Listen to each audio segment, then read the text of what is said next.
Hey there. This is the fourth video I've shot this morning because I noticed myself getting really self-critical about how I looked. And then I realised that there's always something I can do to help myself feel better.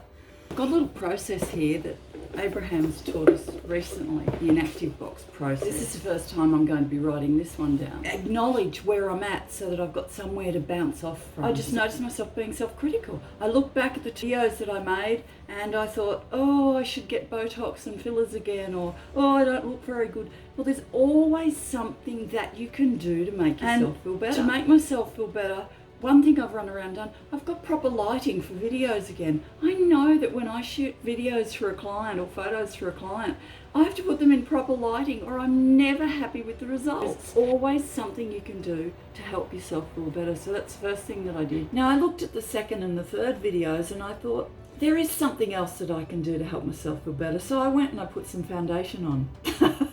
Something so simple. And I've been avoiding doing that because I wanted to be really natural. One of the things that I really want to render inactive is that little tendency that I've had to be self-critical. So the thing that I write is self-criticism about how I look in videos.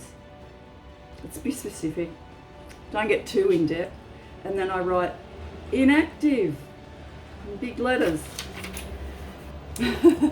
Inactive. I'm going to render that inactive. Inactive. Now sometimes what I've noticed is that thought's come up again. I just write it again in a slightly different way because I just get clearer about what it is. I've been criticising myself for getting older.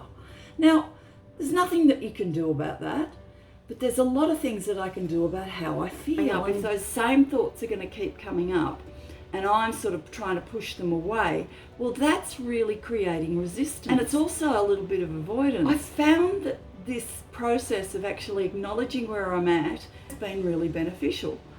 So I just thought I'd share that just for the moment. And I'm going to look back at this video and I'm going to say, hey, you know what? This isn't about how good I look. This is about how I feel. And how I feel and how I want to feel.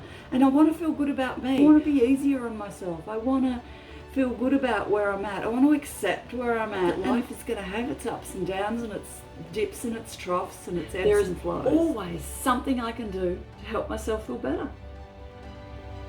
There was a third thing too. I'm just trying to think about it. What's the third thing? I did the third thing, whatever it was, to help me feel better. Oh, I know what I did. And I just wanted to keep reminding myself there is always something I can do to help myself feel better.